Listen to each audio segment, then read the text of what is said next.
alladzi bini'matihi tatimmus salihat wa ashhadu an la ilaha illallah wahdahu la syarika lah wa ashhadu anna muhammadan abduhu wa rasuluh. Ya ayyuhalladzina amanu taqullaha haqqa tuqatih wa la tamutunna illa wa antum muslimun, amma ba'du. Fa inna asdaqal hadisi kitabullah wa khairal hadi hadi Muhammadin sallallahu alaihi wasallam wa syarral umuri muhdatsatuha wa kullu muhdatsatin bid'ah wa kullu bid'atin dhalalah wa kullu dhalalatin finnar. Ikhwan wa akhawati fillah, bapak-bapak, ibu-ibu, kaum muslimin dan muslimah, jamaah majelis taklim yang semoga dimuliakan oleh Allah Subhanahu wa taala. Kepada sahibul bait, keluarga al-akh Bapak Ahmad Raqib, semoga Allah menjaga beliau, yang tentunya kita berdoa kepada Allah Subhanahu wa taala, semoga Allah Azza wa Jalla melimpahkan karunia rahmat dan barakah pada keluarga dan usaha beliau, dan tentunya mengikuti petunjuk dari para sahabat, sebagaimana sahabat Ibnu Umar radhiyallahu anhuma, beliau mengucapkan sebuah doa bagi mereka yang baru pulang menunaikan rukun Islam yang kelima, yaitu ibadah haji, di mana Ibnu Umar radhiyallahu anhuma menyambut para jamaah haji dengan ucapan taqabbalallahu nusukaka wa a'dhama ajraka wa akhlafa nafaqataka. Riwayat ini sahih diriwayatkan oleh Ibnu Abi Syaibah. Artinya, ucapan sahabat Ibnu Umar radhiyallahu anhuma bagi mereka yang baru pulang menunaikan haji, taqabbalallahu nusukaka, semoga Allah menerima ibadah hajimu, wa a'dhama ajraka, semoga Allah memperbesar pahala untukmu, wa akhlafa nafaqataka, dan juga semoga Allah mengganti seluruh biaya yang telah engkau keluarkan. Semoga dengan doa yang sama kami tujukan kepada beliau sahibul bait, mudah-mudahan hajinya diterima oleh Allah Azza wa Jalla.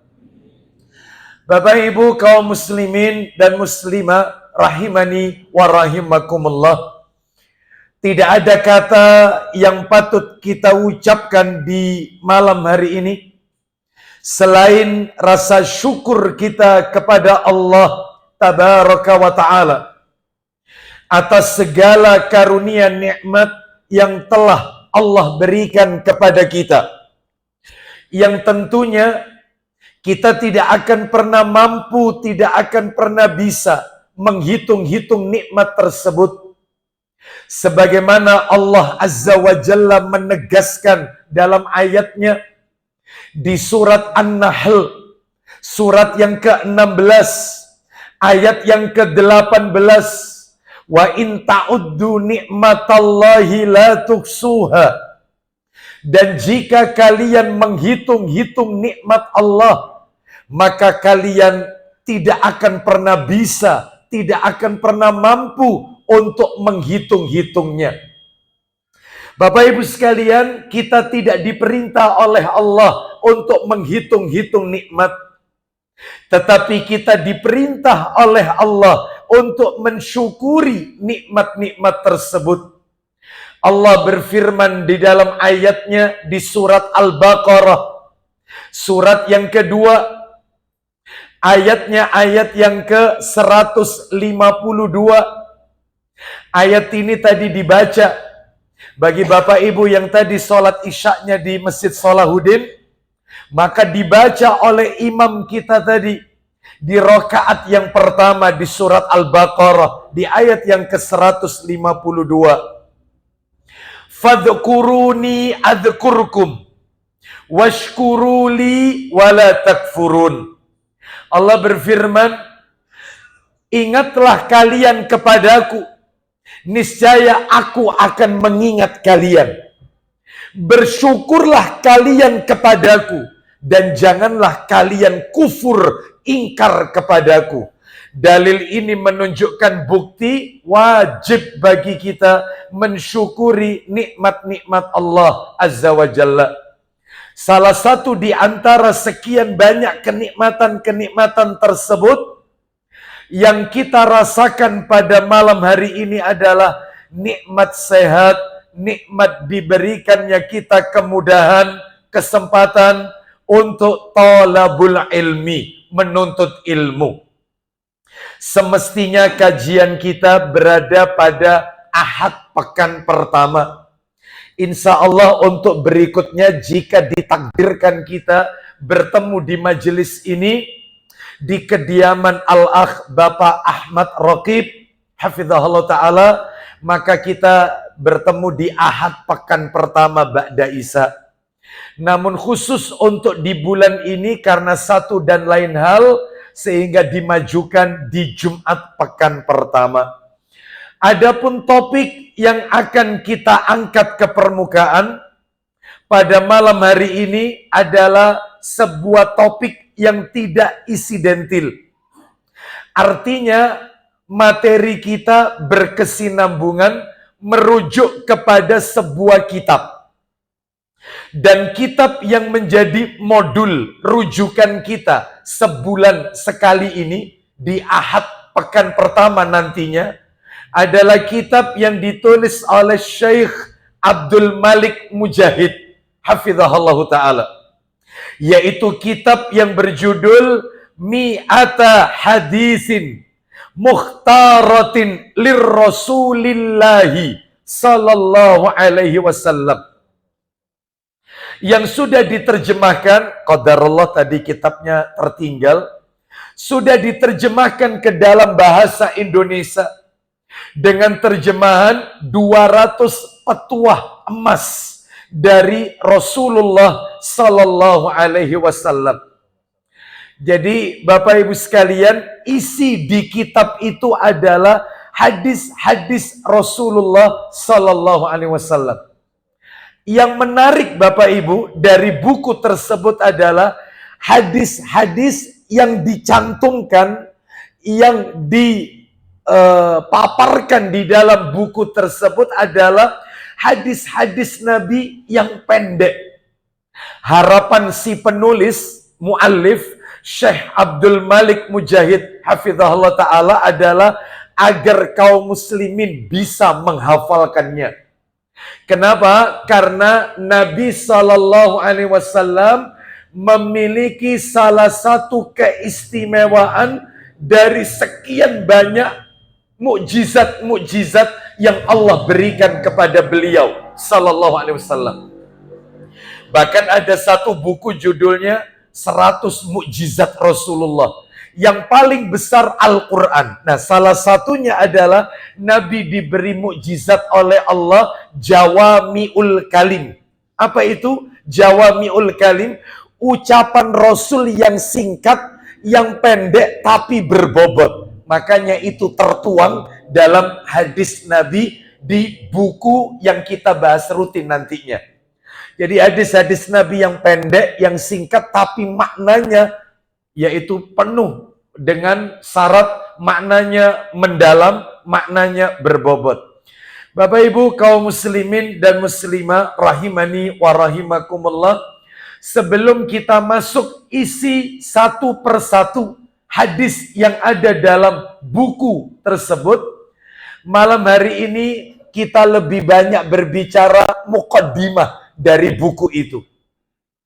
Hari ini kita akan membahas kata pengantar muqaddimah dari buku tersebut. Bapak Ibu sekalian, kalau saya baca kata pengantar dari kitab ini, maka setidaknya ada 9 hal yang perlu kita ketahui seputar hadis Nabi. 9 poin. Ya mudah-mudahan waktunya cukup. 9 poin, 9 hal seputar hadis Nabi yang perlu kita ketahui. Apa itu? Yang pertama yang akan kami sampaikan, ini masih muqaddimah ya, muqaddimah. Yang pertama adalah kedudukan hadis Rasulullah Sallallahu Alaihi Wasallam di dalam Islam. Apa sih urgensivitas, ya pentingnya hadis di dalam Islam ini? Seberapa pentingnya? Nah itu yang nomor 1. Yang kedua, Bapak Ibu sekalian, pembicaraan kita tingkatkan fungsi hadis Rasulullah Sallallahu Alaihi Wasallam. Apa fungsinya? Kenapa kok harus pakai hadis? Kenapa kok nggak cukup pakai Al-Quran saja? Kan sudah cukup, Al-Quran kan wahyu dari Allah, tidak mungkin salah. Sedangkan kalau hadis kan masih ada yang sahih, ada yang dhaif, ada bahkan yang palsu, ada yang derajatnya mungkar, ada yang dhaif, ada yang dhaif jiddan. Ya. Apa ndak cukup pakai Quran? Kenapa harus pakai hadis? Itu nanti pembicaraan kita nomor 2 nanti itu. Yang nomor 3, Bapak Ibu sekalian, rahimani wa rahimakumullah, periode pembukuan dan pengumpulan hadis Nabi. Jadi mulai kapan hadis Nabi itu dibukukan sehingga muncul Sahih Bukhari, Sahih Muslim, ada yang Sahih Abu Dawud, ada yang Tirmidzi, ada yang Ibnu Majah, ada yang An-Nasai. Itu mulai kapan? Pembukuan dan pengumpulan hadis Rasulullah Sallallahu Alaihi Wasallam. Itu materi nomor 3, Bapak Ibu. Materi yang keempat adalah persamaan dan perbedaan antara hadis dengan sunnah. Sebab seringkali kita ini mendengar ada hadis Rasul, hadis Nabi, ada sunnah Rasul, ada sunnah Nabi. Itu apa bedanya? Sama atau beda? Hadis dengan sunnah. Nah, itu nanti materi nomor 4. Ini pokoknya seputar hadis. Ya. Lalu kemudian yang kelima, kita tingkatkan lagi keutamaan orang-orang yang belajar hadis Nabi. Apa istimewanya? Kalau belajar Al-Quran jelas itu. Jelas kita semua tahu. 1 huruf Al-Quran 10 pahala. Alif Lam Mim bukan 10 tapi 30 pahala. Orang yang membaca Al-Quran terbata-bata itu pun juga dapat pahala. Itu belum yang mempelajari isinya dan mengamalkan. Besar Al-Quran. Yang kita bahas itu apa sih istimewanya belajar hadis? Sehingga kajian kita rutin nanti sebulan sekali jika Allah takdirkan kita ketemu, itu supaya semangat. Belajar hadis itu ternyata ada keutamaannya, besar keutamaannya. Nah, supaya kita termotivasi. Lalu kemudian yang keenam, Bapak Ibu sekalian, nah ini, hati-hati dengan hadis dhaif. Hati-hati dengan hadis maudhu, palsu. Hati-hati dengan hadis yang lemah, hadis palsu. Hati-hati yang beredar di masyarakat dan populer di telinga kaum muslimin. Hati-hati. Itu nanti gimana penjelasannya, kayak apa nanti saya jelaskan. Dan contoh-contoh hadis-hadis dhaif yang populer di masyarakat nanti ya. Itu yang nomor 6. Yang nomor 7, Bapak Ibu sekalian, materinya adalah nomor 7. Nah ini panjang yang nomor 7 ini, tapi nanti kita lewati saja. Toh juga kalau materi ini memang tuntas, Saya akan berikan materi ini ke Al-Akh Bapak Ahmad Rokib, yaitu filenya berupa PDF nanti yang lengkap. Apa sih memangnya yang nomor 7 ini? Yang nomor 7 ini adalah motivasi para pembuat hadis doif. Kenapa kok sampai muncul hadis palsu itu, kenapa? Apa motivasinya mereka? Nah, itu Bapak Ibu. Itu yang nomor 7 itulah, itu panjang itu. Ya, nanti kalau kita lewati aja.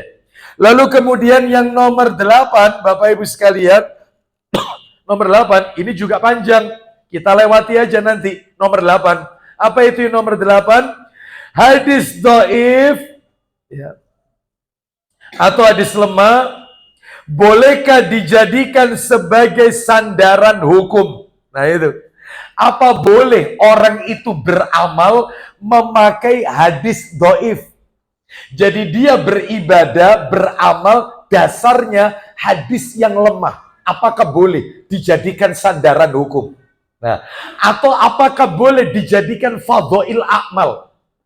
Keutamaan dalam beramal, tapi pakai hadis dhaif. Ya. Baik, itu yang nomor 8. Yang terakhir, yang nomor 9, lah ini nanti akan kami singgung kalau memang waktunya cukup. Sebagai materi inti atau yang ke-9 penghujung adalah tips kiat-kiat. Tips kiat-kiat untuk mengetahui kesohihan sebuah hadis. Ya.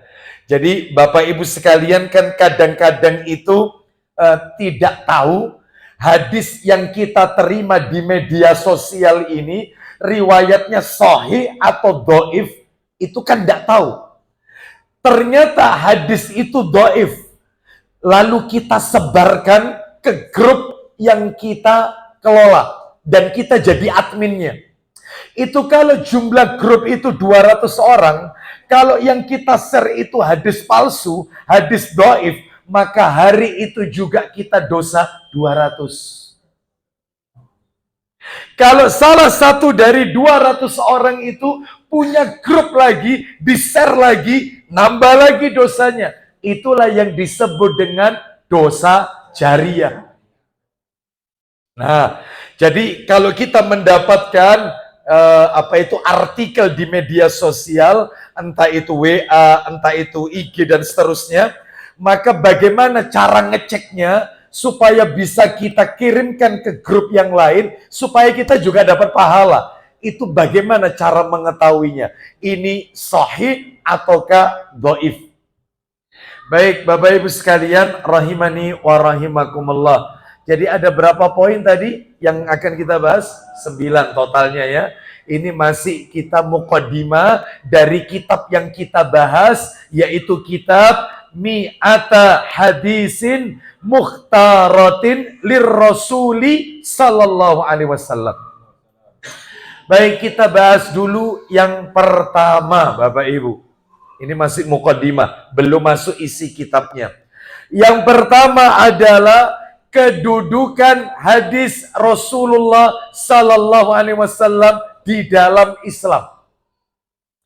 Apa pentingnya belajar hadis? Pak, Bu, maaf.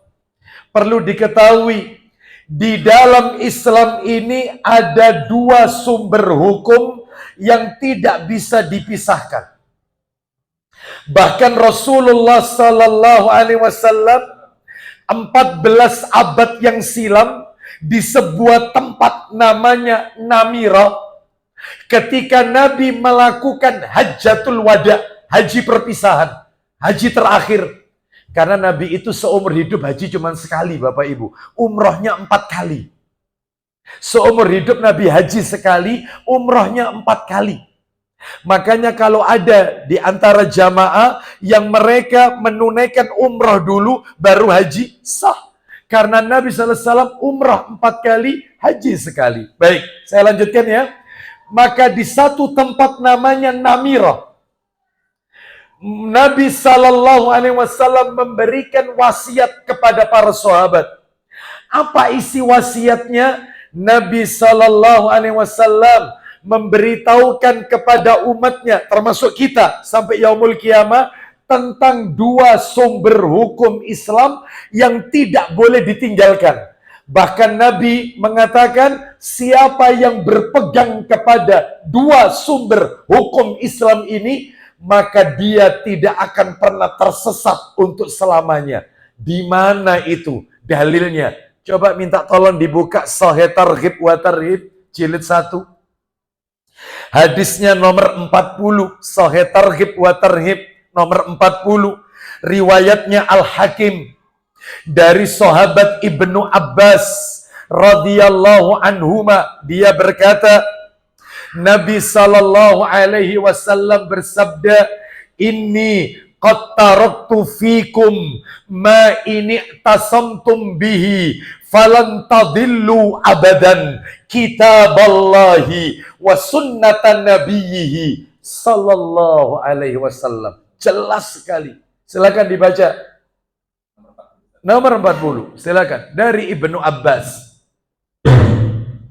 Dari Ibnu Abbas radhiyallahu anhu bahwa Rasulullah sallallahu alaihi wasallam berkhutbah di hadapan manusia pada Haji Wada.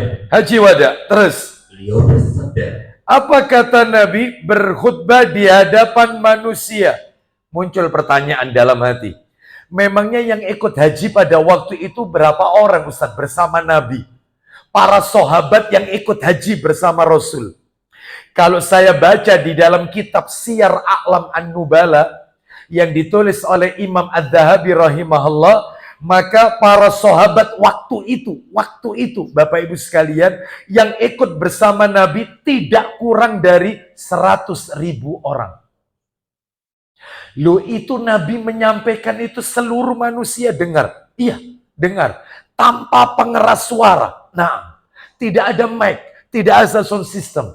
Itulah salah satu keistimewaan Rasulullah, mukjizat yang Allah berikan. Selain Al-Quran, selain Isra Mi'raj, selain Nabi bisa membelah bulan, selain jari-jari Nabi memancarkan air. Selain itu, Nabi ketika mengucapkan bisa didengar orang yang paling belakang. 100.000 bayangkan, tanpa pengeras suara. Apa kata Nabi? Silakan. Sesungguhnya setan telah bertugas asa untuk disebar di tanah negeri kalian. Terus. Akan tetapi dia ditaati dalam perkara selain itu dari amal-amal yang kalian anggap remeh. Terus. Maka berhati-hatilah. Nah, lanjut poinnya. Sesungguhnya aku telah meninggalkan pada kalian sesuatu yang mana kalian tidak akan tersesat untuk selama-lamanya. No, aku tinggalkan kepada kalian sesuatu yang kalian tidak akan tersesat untuk selamanya. Lanjut. Selama kalian berpegang teguh kepadanya. Selama kalian berpegang teguh kepada dua hal itu. Apa dua hal sumber hukum dalam Islam itu? Silakan. Yaitu kitab Allah dan sunnah nabinya. Nah, hadis. Baik. Kitabullah Al-Quran dan sunnah nabinya Al-Hadis. Berarti ini adalah sumber hukum kedua setelah Al-Quran, hadis itu. Maka tidak boleh orang itu kalau cuman pakai Al-Quran tok, nggak mau pakai hadis. Ya, istilahnya Qur'aniyun, Quran minded. Dia nggak mau pakai hadis. Ya. Kenapa? Bapak Ibu sekalian rahimani wa rahimakumullah, nanti akan kami jelaskan pada materi yang kedua, fungsi hadis. Jadi ini sumber hukum di dalam Islam. Kita lihat lagi sekarang dalil yang lain. Ini kitabnya nggak saya bawa, minta tolong dilihat yang di download aja. Abu Dawud, Sunan Abu Dawud, nomornya 4604.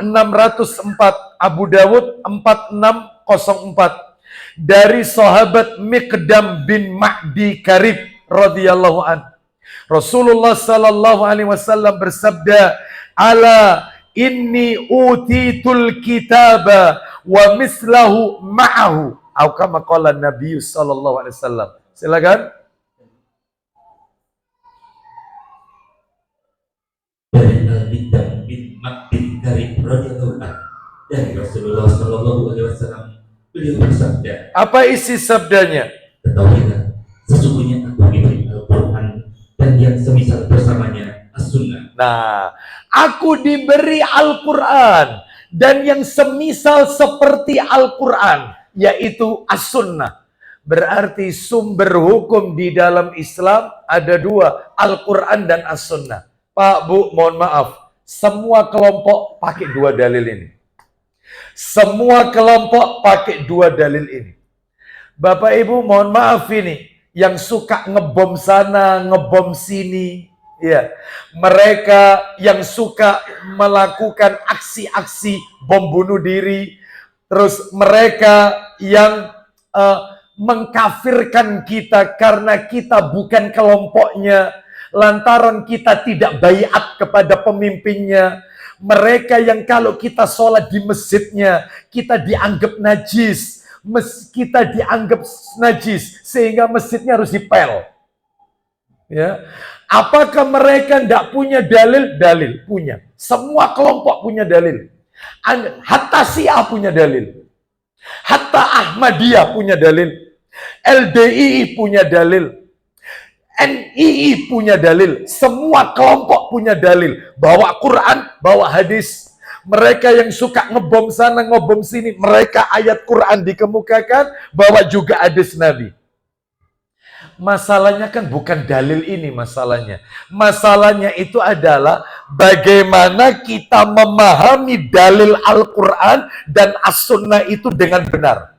Makanya metodologinya Salafi, manhajnya Salafi, Ahlus Sunnah adalah ditambah satu lagi, dengan mengikuti pemahaman para sahabat Nabi. Quran, hadis dengan pemahaman salafus saleh, para sahabat Rasulullah sallallahu alaihi wasallam. Ini yang mereka nggak punya.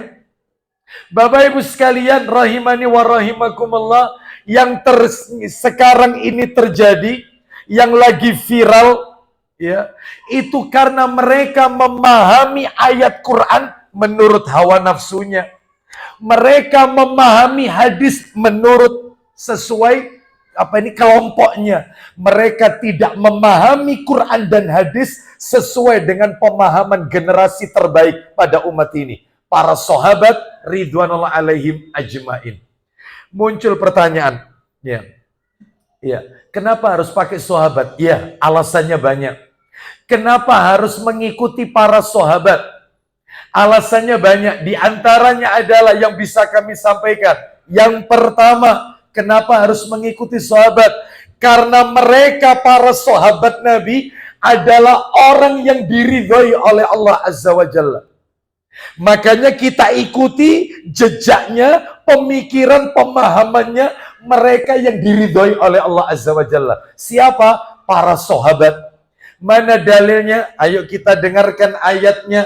Allah Ta'ala berfirman di surat nomor 9 At-Taubah.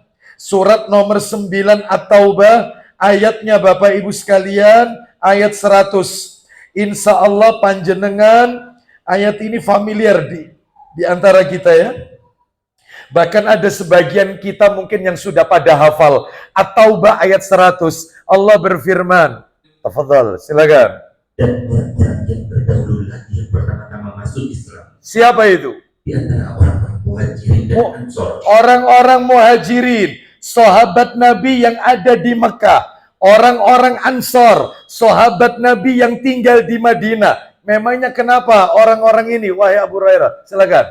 Dan orang-orang yang mengikuti mereka dengan baik. Orang-orang yang mengikuti mereka. Mereka di sini muhajirin dan ansor. Kita yang mengikuti mereka, maka Allah ridho kepada mereka. Pak, Bu, maaf, Allah itu ridho dengan orang-orang yang mengikuti jejaknya muhajirin dan ansor, sahabat Nabi. Kita ini kan butuh ridhonya Allah, Bapak Ibu sekalian. Kalau kita pengen diridhoi oleh Allah, ikuti jejaknya orang-orang yang diridhoi oleh Allah. Maka kita pun, kata Allah dalam Al-Quran, Allah ridho kepada mereka. Dan lanjut. Dan mereka pun ridho kepada Allah. Lanjutkan Abu Hurairah, kalau kita mengikuti para sahabat, janjinya Allah nanti di akhirat, Allah menyediakan bagi mereka surga-surga yang mengalir di bawahnya sungai-sungai. Bagaimana keadaan mereka di surga? Mereka kekal di dalamnya. Lanjut. Selama-lamanya. Terus. Itulah kemenangan kemenangan yang agung. Oh, jelas sekali. Kenapa harus ikut para sahabat? Alasan pertama, ringkasnya. Karena mereka manusia yang diridhoi oleh Allah Azza wa Jalla. Alasan yang kedua, supaya jelas ini. Makanya tidak sembarangan memahami Al-Quran, memahami hadis Nabi. Harus dengan pemahaman para sahabat. Alasan kedua, kenapa? Karena meneladani mereka, meneladani para sahabat, merupakan ciri golongan kelompok yang selamat dari neraka. Selamat dari neraka. Siapa yang mengikuti para sahabat, itu dijamin oleh Rasulullah selamat dari neraka.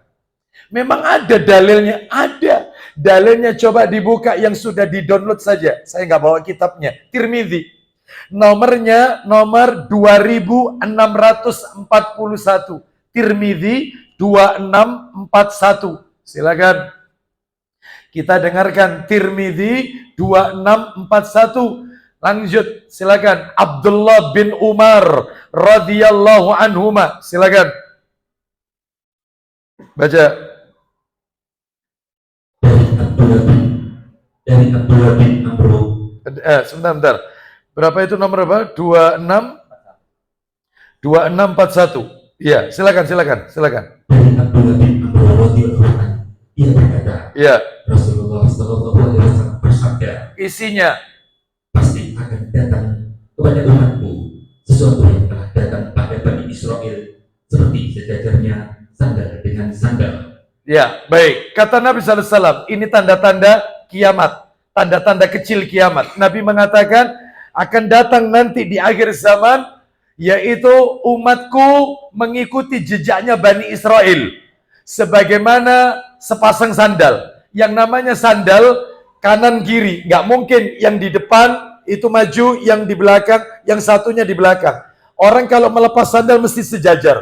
Kata Nabi, umatku nanti mengikuti jejak Bani Israel persis, plek, mirip kayak Bani Israel.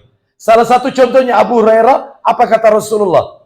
Sehingga apabila di antara mereka Bani Israel ada orang yang menggauli ibu kandungnya sendiri secara terang-terangan, maka pasti di antara umatku ada yang melakukan demikian. Kalau Bani Israel itu melakukan zina terang-terangan, nanti umatku juga begitu.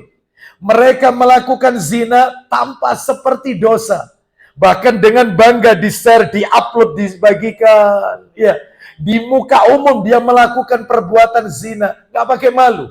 Maka itu termasuk ciri-ciri tanda-tanda kecil kiamat. Terus lanjut, belum poinnya ini. Sesungguhnya Bani Israel terpecah menjadi 72 golongan. Bani Israel terpecah menjadi 72 kelompok. Lanjut, kalau umatku? Dan umatku akan terpecah menjadi 73 golongan. Nah, umatku akan terpecah menjadi 73 kelompok. Lanjut. Semuanya masuk ke dalam neraka. Semuanya masuk neraka. Kulluhum finnar illa millata wahidatan. Silakan. Kecuali satu golongan. Satu golongan yang masuk surga. Semuanya masuk neraka. Katanya Ibnul Mubarak. Abdullah bin Mubarak, disingkat Ibnul Mubarak rahimahullah. Beliau mengatakan, jadi 73 dikurangi 1. Berarti sisanya 72. 72 ini semuanya masuk neraka. 72 ini yang menjadi, maaf, dedengkotnya, pentolannya itu 4. Masing-masing dedengkot, masing-masing sekte ini melahirkan 18 sekte. Makanya betul, 4 kali 18, 72. 18, 72. Semuanya masuk neraka. Siapa 4 pentolan ini? 1 Khawarij, kata Ibnu Mubarak, Abdullah bin Mubarak rahimahullah. Khawarij. Yang kedua Syiah. Ya. Lalu kemudian yang ketiga disebutkan, nah 2 kelompok ini. Yang ketiga adalah, kalau nggak salah, astagfirullahaladzim. Yang ketiga ini Murji'ah. Lalu kemudian yang keempat Qadariyah. Jadi 2 kelompok ini sudah disebut oleh Nabi. Ada 2 kelompok dari umatku yang dia tidak akan masuk ke telaga Al-Kautsar. yaitu Murji'ah dan Qadariyah. Nah, itu Nabi sudah menyebut dua kelompok ini. Yang nomor 1 Khawarij, nomor 2 Syiah. Inilah pentolannya dan melahirkan 18. Lo Sufi masuk di mana? Salah satu dari itu. Ini kalau dibahas panjang ini Bapak Ibu sekalian. Ini makanya panjenengan harus punya buku Ustadz kita, Ustadzuna Yazid bin Abdul Qadir Jawas, hafizahullah ta'ala. Buku beliau bestseller, yaitu judulnya adalah, gara-gara buku ini semua kelompok jadi rame semuanya. Ya. Apa itu judul bukunya? Yaitu Mulia dengan Manhaj Salaf. Mulia dengan Manhaj Salaf. Karena isi buku itu menjelaskan tentang penyimpangan-penyimpangan kelompok-kelompok. Maturidiyah, As'ariyah, ya, Sufi, Nasabandiyah, ya, Siddiqiyah, semuanya dibahas. Ya, Ahmadiyah, semuanya. Harus punya itu buku itu, ya. Harus punya, di rumah harus punya. Baik. Kita lanjutkan Bapak Ibu sekalian ya. Kenapa kok kita mengikuti para sahabat, pemahaman para sahabat?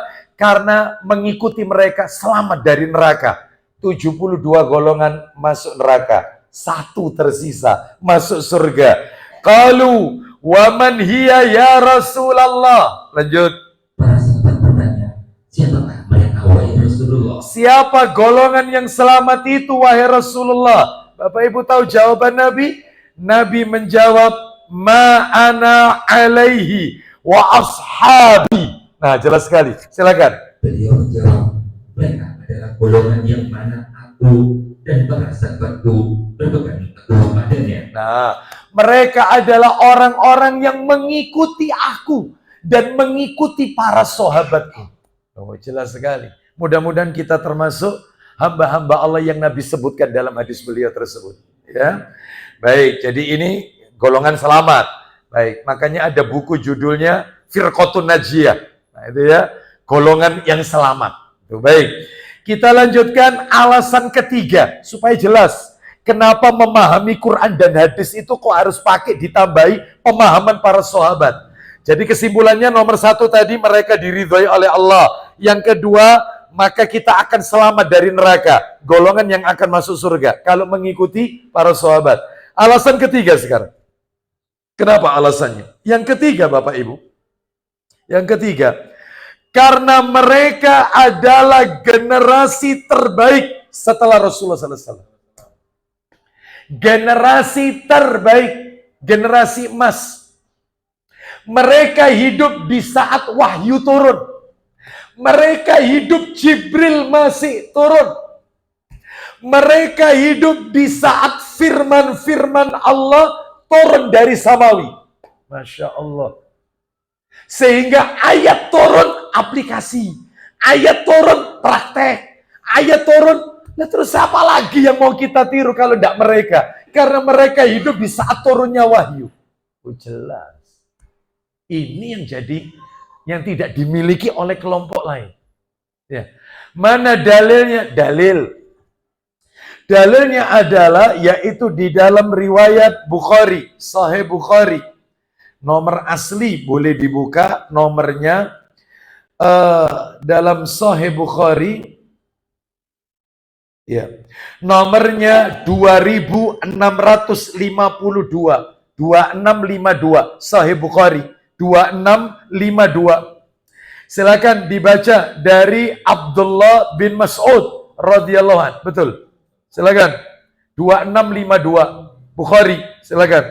Dari Abdullah bin Mas'ud radhiyallahu anhu, dari Nabi sallallahu alaihi wasallam bersabda, Isinya, sebaik-baik manusia adalah orang-orang yang hidup pada zamanku. tuh, sebaik-baik manusia, khairun nasi qarni, summal ladina yalunahum, summal ladina yalunahum. Sebaik-baik manusia mereka yang hidup pada zamanku, yaitu para sahabat. Setelah itu lanjut. Kemudian orang-orang setelah mereka. Tabi'in, terus Kemudian orang-orang setelah mereka. tabi'ut tabi'in, generasi ketiga. Itu ya. Jadi ini menunjukkan kepada kita bahwasannya mereka ini adalah generasi terbaik, Bapak Ibu. Alasan nomor 4. Nah, ini bikin merinding ini. Kenapa kok ngikuti para sahabat? Karena mereka ini divonis oleh Nabi, ya, penghuni surga. Bapak Ibu mohon maaf, tidak mungkin Nabi itu berbicara perkara gaib, kecuali semua itu karena dari Allah Azza wa Jalla. Tidak mungkin Nabi itu ngarang, nggak mungkin. Tidak mungkin Nabi itu beropini, nggak mungkin. Semua yang Nabi ucapkan itu wahyu. Wa ma yantiqu anil hawa in huwa illa wahyu yuha. Tidaklah yang Nabi ucapkan itu berdasarkan hawa nafsunya, tetapi yang Nabi ucapkan itu wahyu yang Allah wahyukan. Ternyata Nabi mengabarkan para sahabat ini penghuni surga. Mana dalilnya? Minta tolong Ibnu Majah. Sudah disiapkan kitabnya sama Pak Ahmad Raqib. Jilid 1. Lebih banyak jilid 1 hari ini. Ibnu Majah, Sunan Ibnu Majah. Dibuka dalilnya Ibnu Majah, nomornya 110. 110. Ibnu Majah nomor 110. Kita dengarkan. Masya Allah. Kita lihat. Dari sahabat Sa'id bin Zaid bin Amr bin Nufail. Tolong Bapak Ibu, nama-nama ini dihafalkan. Nanti tak tes satu persatu sama saya. Tolong ini, nama-namanya dihafalkan ya. Nama-namanya ini. Ayo dibaca. Dari Sa'id. Dari Sa'id bin Zaid. Stop. Sa'id bin Zaid. Terus. Bin Amr. Bin Amr bin Nufail. Lanjut. Dia berkata. Apa katanya? Sa'id bin Zaid bin Amr bin Nufail radhiyallahu an. Apa katanya? Rasulullah SAW adalah orang ke-10 dari 10 orang yang akan masuk surga. Baik, maksudnya kata Sa'id bin Zaid bin Amr bin Nufail radhiyallahu an, Rasul itu termasuk salah satu dari 10 orang yang dijamin masuk surga. Yang pertama kita hitung aja, Rasulullah ranking teratas. Jelas ini, jelas. Terus lanjut nomor 2, apa katanya? Abu Bakar fil jannah. Silakan. Kemudian Sa'id radhiyallahu anhu melanjutkan. Silakan. Abu Bakar di surga. Abu Bakar di surga. Loh, nomor 2. Umar fil jannah. Silakan. Umar di surga. Umar di surga. Utsman fil jannah. Silakan. Utsman di surga. Sudah 4. Ya, terus wa Aliyun fil jannah. Ali di surga. Ali di surga. Dah ya, hati-hati nanti tak tes loh ini nama-namanya. Kita lihat berikutnya, nama orang berikutnya. Wa Talha fil jannah. Talha di surga. Talha bin Ubaidillah di surga. Terus wa Zubair fil jannah. Zubair di surga. Zubair di surga. Wa Sa'du fil jannah. Sa'ad di surga. Sa'ad bin Malik itu maksudnya di surga. Terus kemudian kalau tadi Zubair bin Al-Awwam.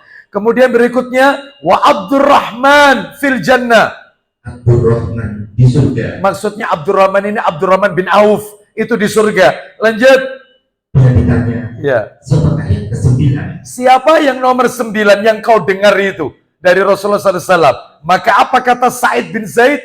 Dia menjawab, Aku masuk. bin Zaid. Sa'id bin Zaid, aku masuk. 10 berarti totalnya. Ayo diulang. Rasulullah, Abu Bakar, Umar, Utsman, Ali. Pokoknya sampai di sini hafal semua insya Allah. Sampai di sini hafal, ya, tidak diragukan. Lalu kemudian berikutnya Talha, ya, sudah 5, sudah 6 ya.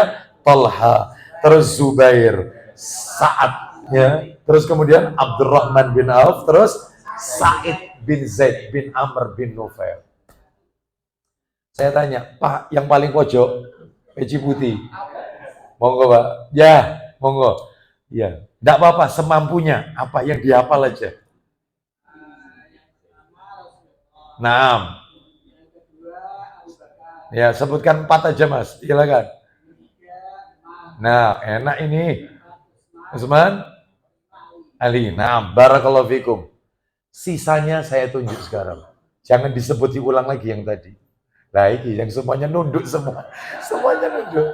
Masya Allah, ya. Siapa ini kira-kira ya? Pak, silakan Pak. Ayo. Seingatnya, sebutkan 2 saja, 2 saja. Jangan sisanya. 2 saja. Betul. Abdurrahman bin Auf. Nah, barakallahu fiik. Betul. Terus.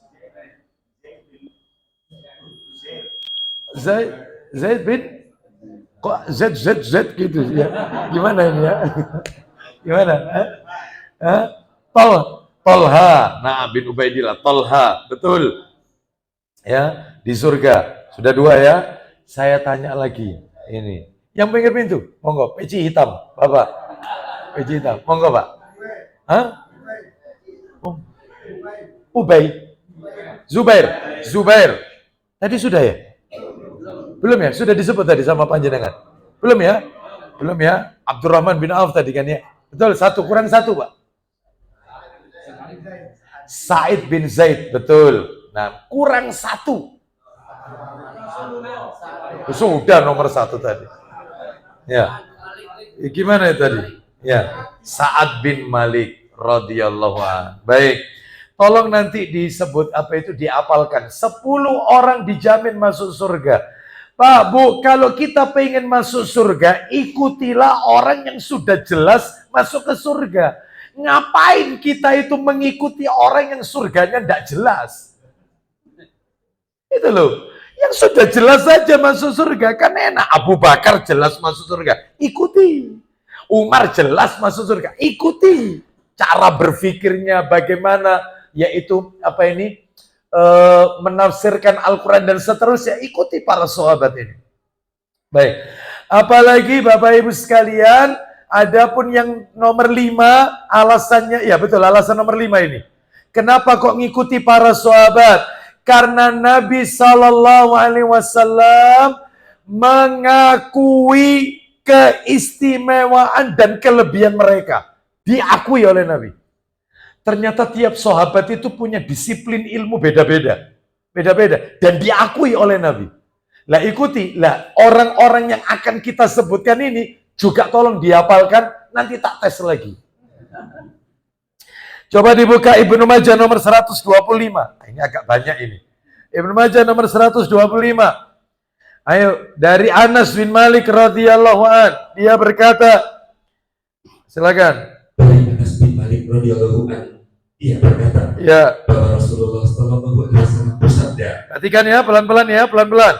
Arhamu ummati bi ummati Abu Bakar. Silakan. Orang yang paling pengasih dari umatku terhadap umatku adalah Abu Bakar. Orang yang paling pengasih, paling sayang sama umat Abu Bakar, kata Rasulullah. Dijamin ini sama Nabi.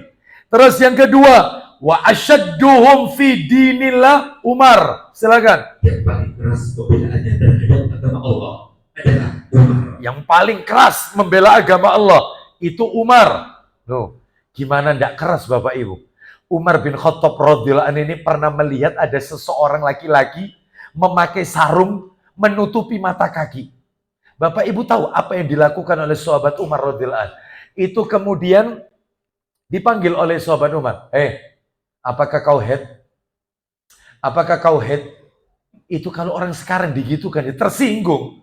Klek-klekan Bapak Ibu sekalian. Orang sekarang, Puri Surya Jaya. Lawang laki-laki malah dikatakan, laki-laki ini. Apa kamu haid?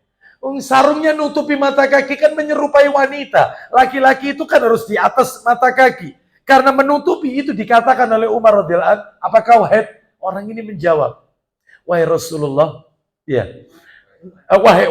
wahai Umar, aku ini tidak mungkin, aku seorang laki-laki, ya tidak mungkin haid. Lalu kenapa sarungmu menutupi mata kaki? Itu nggak pakai apa ini ngomong panjang, diambilkan gunting, langsung digunting sendiri oleh sahabat Umar. Ada kira-kira orang kayak begini di Puri Surya? Rame Bapak Ibu sekalian. Umar radhiyallahu an itu sampai orang Nasrani waktu itu di zaman Umar, Nasrani, kalau mereka pakai kalung salib, itu kalung salibnya dimasukkan ke badannya, bahkan digenggam sama tangannya. Jangan sampai kelihatan Umar. Mereka kalau lewat ada Umar, mereka minggir sampai menepi, takut. Ya, tapi sekarang dengan bangga salib. Ya, di zaman Umar takut mereka. Paling keras membela agama Allah. Umar kata Nabi. Yang nomor 3, wa asdaquhum hayaan Utsman. Silakan. Yang paling pemalu adalah Utsman. Yang paling pemalu adalah Utsman bin Affan. Malu, paling pemalu Utsman ini. Ya, Nabi SAW pernah didatangi oleh sahabat Abu Bakar radhiyallahu an. Pada saat itu Nabi ada di rumah, Abu Bakar mengetuk pintu, siapa di luar? Abu Bakar, masuk. Waktu itu Nabi duduk, betisnya itu kelihatan, betisnya Nabi. Betis kan bukan aurat. Betis laki-laki kan bukan aurat. Aurat itu kan paha. Itu terlihat. Datang berikutnya Umar bin Khattab mengetuk pintu. Assalamualaikum. Waalaikumsalam. Siapa di luar? Umar. Masuk. Masuk. Begitu orang ketiga mengetuk pintu. Assalamualaikum. Waalaikumsalam warahmatullah. Siapa di luar? Utsman. Tunggu dulu. Jangan masuk. Tunggu dulu. Nabi merapikan bajunya. Ditutupi betisnya. Dirapikan bajunya. Masuk. Masuk. Itu Aisyah melihat itu. Terkesima. Setelah berlalu perundingan itu, ya, perbincangan Rasul dengan para sahabatnya, Aisyah bertanya, ketika ayahku datang, kau tidak menutup betismu. Ketika Umar datang, kau tidak menutup betismu. Tapi kenapa ketika Utsman datang, kau tutup betismu? Aku malu kepada orang yang malaikat malu kepada orang itu. Malaikat malu kepada orang itu. Siapa? Utsman bin Affan radhiyallahu anhu. Pemalu Utsman ini. Lalu kemudian berikutnya, ini orang yang ketiga. Wa aqdahum Ali bin Abi Thalib. Silakan. Yang paling mengetahui masalah hukum adalah Ali bin Abi Thalib. Yang paling tahu masalah hukum. Ya, masalah hukum ini hukumnya boleh atau tidak, haram atau tidak. Ini Ali bin Abi Thalib paling tahu. Berikutnya, wa aqra'uhum li kitabillahi Ubay bin Ka'ab. Silakan. Yang paling baik dalam membaca kitab Allah adalah Ubay bin Ka'ab. Yang paling pintar bacaan Al-Qur'annya Ubay bin Ka'ab. Ubay bin Ka'ab orang yang pintar pandai baca Al-Qur'an. Enak suaranya. Terus berikutnya, wa a'lamuhum bil halali wal harami Mu'adz bin Jabal. Mu'adz bin Jabal. Silakan. Yang paling mengetahui tentang halal dan haram adalah Mu'adz bin Jabal. Yang paling tahu ini halal, ini haram, beda dengan Ali tadi ya, Mu'adz bin Jabal. Dan Bapak Ibu harus tahu, Mu'adz bin Jabal radhiyallahu anhu ini masuk Islam usia 28 tahun. Satu-satunya didikan Rasulullah yang diutus ke luar negeri untuk mendakwai orang-orang ahlul kitab di negeri Yaman, itu Mu'adz bin Jabal. Padahal masih banyak sahabat senior. Ada Abu Bakar, ada Umar, ada Utsman, ada Ali radhiyallahu anhum ajma'in. Tapi Nabi tidak mengutus mereka. Justru yang diutus oleh Nabi itu ke luar negeri berdakwah, Mu'adz bin Jabal ke negeri Yaman, mendakwai ahlul kitab. Bapak Ibu tahu wafatnya usia berapa? 33 tahun. Masuk Islam 28, wafat umur 33. Hanya 5 tahun bersama Nabi, tapi hasil didikan manusia terbaik di jagat alam raya ini, Rasul Muhammad sallallahu alaihi wasallam. Mu'adz bin Jabal. Bayangkan. Terus lalu kemudian wa afraduhum Zaid bin Thabit. Silakan. Dan yang paling mengetahui ilmu faraid, pembagian warisan adalah Zaid bin Thabit. Yang paling pinter masalah warisan faraid namanya Zaid bin Thabit radhiyallahu anhu. Zaid bin Thabit. Terakhir, ala wa inna likulli ummatin aminan wa aminu hadhil ummah Abu Ubaidah ibnul Jarrah. Silakan. Ketahuilah bahwa setiap umat itu mempunyai orang kepercayaan, dan orang kepercayaan umat ini adalah Abu Ubaidah bin Jarrah. Setiap umat itu pasti ada orang kepercayaan, umat orang kepercayaan. Dan orang kepercayaan paling amanah pada umat ini, Ubaidah, Abu Ubaidah bin Jarrah radhiyallahu anhum ajma'in. Ya. Baik, sekarang saya tanya. Bapak yang bersandar, peci hitam Pak, bersandar di pintu ya. Pak, yang paling pinter Pak, yang paling pinter masalah warisan. Siapa Pak namanya tadi? Betul, Zaid bin Thabit. Saya tanya, yang paling jauh rumahnya ini? Ya, Baskara, Kenjeran. Ya, ini, yang kacamata, Taib. Ayo, Anda mau tanya sama antum. Yang paling paham tentang masalah halal dan haram. Kok semua jawabannya? Umar. Mu'adz bin Jabal. Naam. Barakallahu fiik. Saya tanya lagi, Bapak. Monggo. Ya, ini nih, Bapak. Ya, betul, Pak. Pak siapa nama Pak? Pak Probo. Pak, saya mau tanya. Yang paling tahu, yang paling pinter bacaan Al-Qur'annya, Pak. Ubay bin Ka'ab radhiyallahu anhu. Alhamdulillah semuanya paham ya. Sudah mewakili, saya anggap paham semua ya. Itu padahal yang lain dalam hati alhamdulillah. Bapak Ibu sekalian, rahimani wa rahimakumullah. Saya cukupkan sampai di situ ya. 5 alasan kenapa harus mengikuti para sahabat. Makanya Bapak Ibu, inilah yang disebut dengan manhaj. Manhaj itu metodologi memahami agama yang benar, memahami Quran, memahami hadis. Nah itu namanya manhaj. Ya. Jadi kalau ditanya, Ustadz apa bedanya manhaj, akidah sama tauhid? Beda. Manhaj itu lebih luas daripada akidah. Akidah itu lebih luas daripada tauhid. Makanya panjenengan kalau belajar manhaj, beli saja bukunya Ustadz Yazid, hafizallahu ta'ala. Mulia dengan manhaj salaf. Anda lihat daftar isinya. Di situ juga bahas masalah kelompok-kelompok sesat, bahas masalah akidah, bahas masalah banyak, semuanya dibahas. Itu lebih luas manhaj itu. Kalau akidah itu adalah keyakinan. Bahasanya lebih luas daripada tauhid. Makanya kita kalau belajar akidah, buku akidah itu mesti di dalamnya bicara tentang rukun iman, bicara surga, bicara tentang malaikat-malaikat, bicara tentang pertama iman kepada Allah, iman kepada para malaikat, iman kepada yaitu kitab-kitabnya, iman kepada Rasul, iman kepada hari akhir, iman kepada takdir. Lalu dibahas surga, syafaat, sirat, telaga kausar, Isra Mi'raj, mizan, bidadari, semua dibahas. Itu akidah, luas. Tapi kalau tauhid, simple. Makanya kalau ada orang ditanya, mau kemana Pak? Mau taklim. Lo ngaji apa? Ngaji tauhid. Simple.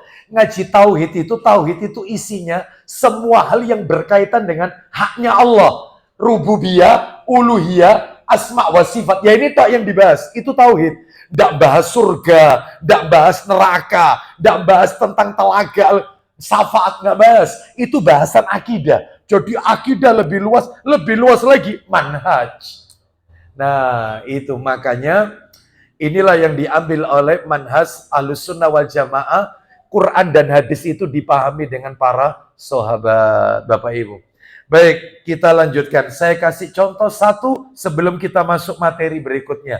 Coba dibuka Tirmidzi, itu ada Tirmidzi di situ. Jilid 3, warna kuning itu kitabnya. Jilid 3.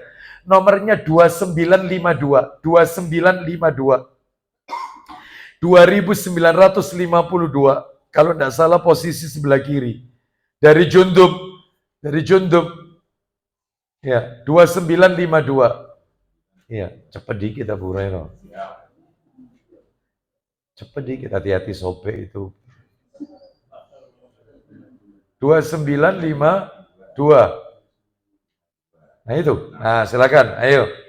Nama orang terakhir dari Jundub. Ya.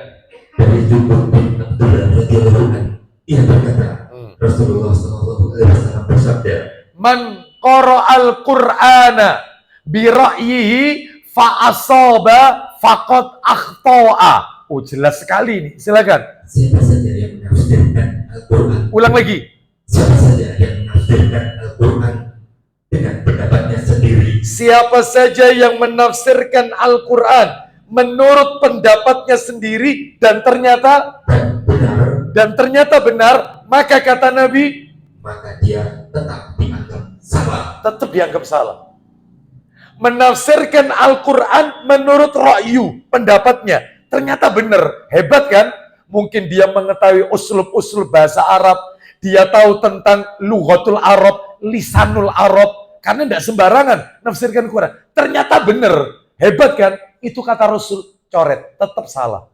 Kenapa? Karena menafsirkan Al-Quran yang benar, ikut penafsirannya para sahabat. Ayat ini dipahami apa oleh para sahabat? Karena mereka hidup di saat ayat itu turun. Mereka yang lebih paham. Tuh, ya. Hati-hati, maka tidak sembarangan taklim itu. Iya. Oleh karena itu, maka kembalikan kepada pemahaman para sahabat. Baik, kita langsung sekarang masuk ke materi yang nomor 2. Ini sudah 8:30 ini ya. Ini sampai jam berapa nanti? Oh, dauro sampai subuh. Oh, dauro ini. Saya kok tidak dikasih tahu dauro. Ya. Coba saya bawa perbekalan. Ya, baik, kita lanjutkan. Bapak Ibu sekalian, ya kita tuntaskan sampai nomor 2 saja ya, nomor 2. Berarti untuk berikutnya insya Allah dan kesempatan. Nomor 2, kita akan bahas, kan ada 9 poin seputar hadis. Yang nomor 2 adalah fungsi hadis. Fungsi hadis Rasulullah SAW. Kenapa kok mesti pakai hadis? Kenapa kok tidak cukup Quran saja? Pak, Bu, maaf. Hadis itu fungsinya untuk menjelaskan apa-apa yang ada di dalam Al-Quranul Karim. Ada dalilnya? Ada. Dalilnya di mana? Al-Quran sendiri yang mengatakan. Loh, itu di mana itu ayatnya? Kita dengarkan. Ayo minta tolong dibuka Qurannya surat 16. Quran surat nomor 16 itu An-Nahl. Ayatnya 44. Ya, Quran surat 16 An-Nahl ayatnya 44. Mari kita dengarkan murotalnya. Allah Ta'ala berfirman. Silakan baca terjemahnya pelan-pelan Abu Hurairah. Silakan. Mereka kami utus dengan membawa keterangan-keterangan mukjizat dan kita. Poinnya sekarang, dan kami turunkan az-zikr Al-Quran kepadamu agar engkau stop. Nah, di situ poinnya ada di situ. Saya ulang sedikit terjemahnya. Dan kami turunkan az-zikr. Az-zikr ini Al-Quran kepadamu. Di sini Nabi Muhammad. Agar engkau Muhammad menerangkan. Berarti isi Quran itu dijelaskan oleh Rasul dalam hadis-hadisnya. Jadi Nabi di sini adalah menjelaskan kepada umatnya isi Al-Quran. Kenapa? Karena isi Al-Quran itu masih mujmal, global, butuh rincian. Makanya ayo kita dengarkan perkataannya para ulama ketika menjelaskan ayat tadi. Saya bacakan ini, beberapa keterangan para ulama ketika menjelaskan An-Nahl ayat 44. Saya bacakan satu Ibnu Katsir, pendapatnya Ibnu Katsir. Ibnu Katsir rahimahullah, beliau berkata dalam tafsir Ibnu Katsir di juz yang kelima, jilid 5. Ayat ini merupakan perintah Allah kepada Nabi Muhammad sallallahu alaihi wasallam agar merinci ayat-ayat yang masih mujmal global dan menerangkan kepada umat apa yang sulit bagi mereka. Loh, itu menurut Ibnu Katsir. Sekarang kita lihat lagi Imam Syafi'i. Yang konon katanya negeri kita ini mayoritas mazhabnya Syafi'i. Ya, Syafi'iyah. Imam Syafi'i rahimahullah dalam kitab Al-Mahsul di juz yang ketiga, beliau mengatakan ayat ini An-Nahl ayat 44 menjadi dalil bahwa sabda Nabi itu merupakan penjelas Al-Quran. Hadis Nabi penjelas Al-Quran. Imam Syafi'i ini yang bilang rahimahullah. Kita lihat lagi yang terakhir, Imam Ibnu Abdul Bar rahimahullah dalam kitab At-Tamhid di juz yang ke-23, beliau mengatakan tidak mungkin memahami ayat Al-Quran melainkan harus lewat Rasulullah. Bukankah ayat yang berbicara tentang sholat, zakat, puasa, haji masih global? Maka Nabilah yang menjelaskan dalam hadis-hadisnya. Siapa yang menolak hadis yang sahih, maka dia sesat dan jahil. Oh, jelas. Ini merupakan bantahan bagi mereka kelompok Quraniyun. Tidak mau pakai hadis. Ingkarul hadis. Hanya pakai Quran toh. Masa ada dalam Al-Quran? Orang sholat itu takbiratul ihram. Itu termasuk rukun sholat. Takbiratul ihram itu tangannya sejajar dengan daun telinga atau sejajar bahu. Lalu sedekap di dada. Lalu membaca Al-Fatihah. Setelah Al-Fatihah dia ruku. Ruku itu tangan memegang lutut, bukan betis. Lalu yang dibaca, apa ada yang kayak gini dalam Al-Quran? Ada. Semuanya itu di mana? Hadis. Ya, makanya saya kan pernah cerita. Ada seorang ustadz, ya, yang konon kata jamaahnya berkata kepada saya, ustadz itu kalau ngisi kajian, taklim, itu selalu pakai Quran tok, nggak mau pakai hadis. Nggak mau, karena dia beranggapan hadis itu perkataan manusia. Abu Hurairah, Ibnu Abbas, Aisyah, Umar, ini manusia, bisa salah. Bisa benar, bisa salah. Tapi kalau Quran dari Allah, nggak mungkin salah. Maka cukup pakai Quran. Jadi kalau taklim itu nggak pernah pakai bawa-bawa hadis. Quran, ayat-ayat Quran. Akhirnya satu saat, qadarullah, Allah pertemukan saya dengan orang ini, dengan beliau. Ketika saya sholat di salah satu masjid di Surabaya, saya tahu orang ini, oh ini kan orangnya, baik. Lalu kemudian saya perhatikan keluar dari masjid setelah sholat zuhur, waktu itu sholat zuhur, keluar dari masjid, dia memakai alas kaki sepatunya. Saya perhatikan aja, tertarik saya. Dia keluar masjid kaki kiri, lalu pasang kaos kaki kanan. Setelah itu kaos kakinya dipasang di kaki kirinya. Dia pakai sepatu dimulai kaki kanan. Setelah itu kaki kirinya dipasang sepatu. Lalu saya samperin. Assalamualaikum Ustaz. Waalaikumsalam. Sinten nggih? Saya Abu Aslam. Abu Aslam, oh ya pernah dengar saya. Iya. Ustaz, boleh tanya Ustaz. Mohon maaf ini Ustaz, boleh tanya. Iya. Saya itu tadi memperhatikan panjenengan. Saya terkesima, tertarik. Saya lihat panjenengan itu keluar masjid kaki kiri. Pasang kaos kaki kanan. Pakai sepatu kaki kanan. Saya tanya Pak Ustadz ya. Yang kayak begini ini ada nggak dalam Al-Quran Ustaz? Dia tidak menjawab. Langsung kemudian lihat saya. Maaf ya, saya buru-buru ini. Assalamualaikum. Saya ditinggal. Maksud saya mesisan ayo dong gini gitu loh. Itu. Ada nggak dalam Al-Quran masuk masjid kaki kanan, keluar masjid kaki kiri? Itu pakai sepatu kaki kanan, melepasnya kaki kiri. Nggak ada. Makanya dirinci. Yang merinci itu hadis Nabi. Makanya butuh hadis itu. Ya. Oleh karena itu Bapak Ibu sekalian, maka para sahabat pada zaman Nabi tidak hanya menjadikan Al-Quran sebagai rujukan satu-satunya dalam memahami hukum-hukum Islam dan undang-undangnya, tetapi mereka juga tahu urgensi setiap hadis yang mereka dengar dari Nabi Sallallahu Alaihi Wasallam. Lalu mereka segera mengamalkan dalam kehidupan sehari-hari mereka. Baik Bapak Ibu sekalian, saya tutup sampai poin nomor 2 ini aja. Untuk poin yang nomor 3, yaitu periode hadis. Nah ini nanti insya Allah, atau nomor 3 saja. Saya tutup nomor 3, ini singkat aja nomor 3 ini. Yang nomor 3 adalah periode pembukuan dan pengumpulan hadis Nabi. Ternyata Bapak Ibu sekalian, periode pembukuan dan pengumpulan hadis Nabi itu melalui 3 tahap. Diingat-ingat, 3 tahap. Yang pertama, diingat-ingat ya, yang pertama penulisan hadis, tahapan pertama itu. Tahapan pertama. Tahapan yang kedua, pengumpulan hadis. Habis ditulis, terus dikumpulkan. Yang ketiga, pembukuan hadis.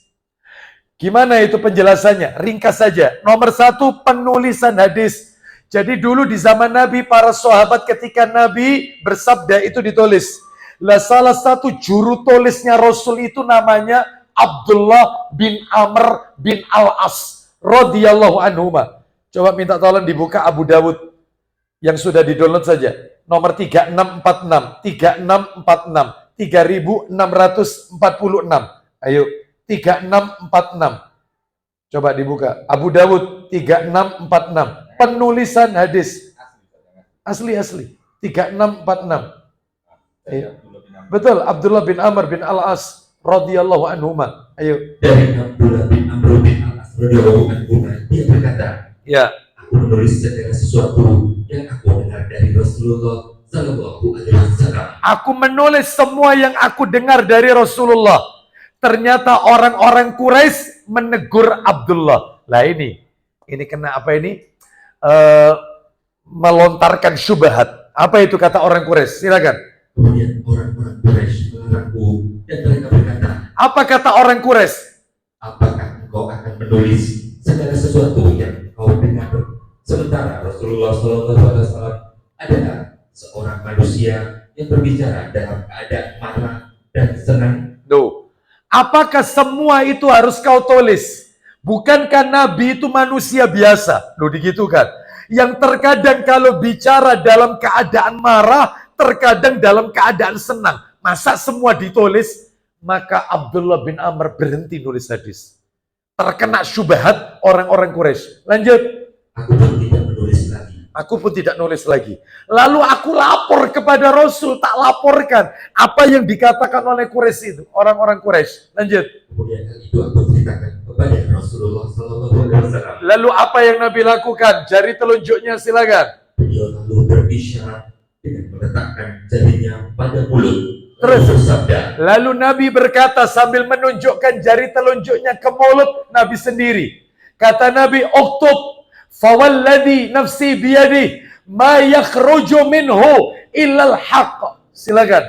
tulislah Tetap tulis. Kenapa? demi jiwaku yang ada di tangannya, Nabi bersumpah atas nama Allah. Lanjut. tidaklah keluar darinya mulut kecuali kebenaran. Tidak ada satupun yang keluar dari mulutku ini melainkan pasti benar. Tetap tulis. Maka Abdullah bin Amr bin Al-As radhiyallahu anhu kembali menulis hadis lagi. Penulisan hadis. Yang nomor 2, pengumpulan hadis. Ya. Jadi dimulai sejak zaman tabi'in. Jadi ketika di zaman sahabat itu tidak dikumpulkan. Ditulis, tapi berserakan. Ketika para sahabat sudah banyak yang wafat, muncul generasi yang baru, yaitu tabi'in. Lah tabi'in ini adalah orang yang hidup di zaman sahabat. Mereka tidak ketemu Rasul. Mereka mengumpulkan hadis-hadis Nabi. Jadi yang mengumpulkan bukan sahabat, tapi tabi'in. Dikumpulkan dalam tulisan yang disebut dengan sahifah atau lembaran-lembaran. Ya, seperti itu. Makanya sampai seperti ada istilah Sahifah Sa'id bin Jubair, muridnya Anas. Jadi Anas bin Malik radhiyallahu anhu punya murid. Hasil didikannya Anas bin Malik. Namanya Sa'id bin Jubair. Ada lagi, yaitu Bashir, Sahifah Bashir bin Nuhaik. Itu muridnya Abu Hurairah. Abu Hurairah itu sahabat Nabi. Punya murid. Lah muridnya ini tabi'in. Dia lahir, Rasul sudah wafat. Makanya tabi'in. Itu didikannya Abu Hurairah, namanya Bashir bin Nuhaik. Ada lagi, yaitu muridnya Ibnu Abbas, Ikrimah. Ikrimah ini, kalau kita bahas Ikrimah, merinding saya. Bapak Ibu tahu, Ikrimah ini laki-laki, nama laki-laki Ikrimah. Anaknya Abu Jahal. Jadi muridnya Ibnu Abbas radhiyallahu anhu. Bapaknya musuhnya Allah, anaknya dapat hidayah. Ikrimah. Ikrimah bin Abu Jahal. Seorang mujahid, bayangkan, muridnya Ibnu Abbas ngumpulkan. Jadi tabi'in dikumpulkan. Hasil didikan para sahabat. Sahabat dididik oleh Rasul sallallahu alaihi wasallam. Itu dikumpulkan. Nah, terus dan seterusnya. Baru kemudian itu meluas sampai zaman Khalifah Umar bin Abdul Aziz. Khalifah Umar bin Abdul Aziz, bukan Umar bin Khattab. Setelahnya jauh Umar bin Abdul Aziz. Itu sampai di situ. Baru kemudian yang berikutnya, yang ketiga terakhir, pembukuan. Jadi setelah ditulis, berserakan, lalu kemudian dikumpulkan, pengumpulan. Lah pengumpulan ini belum dibeda-bedakan. Mana yang tentang bab sholat, mana yang bab zakat. Enggak, ini masih campur ini. Baru metodologi ketiga, namanya pembukuan hadis. Siapa yang membukukan? Tabi'ut tabi'in. Sahabat meninggal semua. Yang hidup tabi'in, dan mereka orang-orang ini hidupnya di zaman tabi'in. Maka disebut tabi'ut tabi'in. Itu mereka yang membukukan. Sebelumnya hanya dikumpulkan, terus kemudian dibukukan menjadi satu bab, sehingga lahirlah karya-karya besar pada abad ketiga Hijriah, seperti Sahih Bukhari, Sahih Muslim. Muslim itu muridnya Imam Bukhari. Tirmidzi itu muridnya Imam Bukhari. Tirmidzi itu. Nah, muncul Sahih Bukhari, muncul Sahih Muslim, Imam Bukhari, itu nama-nama orang. Ya, Imam Tirmidzi, ya, dan seterusnya. Itu di zaman tabi'ut tabi'in. Ya. Jadi itu singkatnya begitu Bapak Ibu sekalian. Wallahu a'lam wa bishawab. Ya. Ini kita tutup sampai nomor 3 saja. Adapun untuk yang berikutnya persamaan dan perbedaan hadis dan sunnah, insya Allah pada kesempatan-kesempatan yang akan datang. Insya Allah. Ya. Ya. Ahad. Insya Allah begitu ya. Ahad yang pertama, kalau tidak ada udzur ya. Ahad pertama ba'da Isya, insya Allah. Ya. Baik, demikian Bapak Ibu, karena materinya belum tuntas ini ya. Sehingga saya tidak buka tanya jawab dulu. Karena memang materinya belum kelar, belum tuntas. Insya Allah pada kesempatan yang akan datang. Kita akhiri, mudah-mudahan menjadi tambahan ilmu yang bermanfaat. Mudah-mudahan Allah meridhoi semua amal ibadah kita. Semoga Allah menjadikan kita orang-orang yang istiqomah dalam mentaati Allah dan Rasulnya Sallallahu Alaihi Wasallam.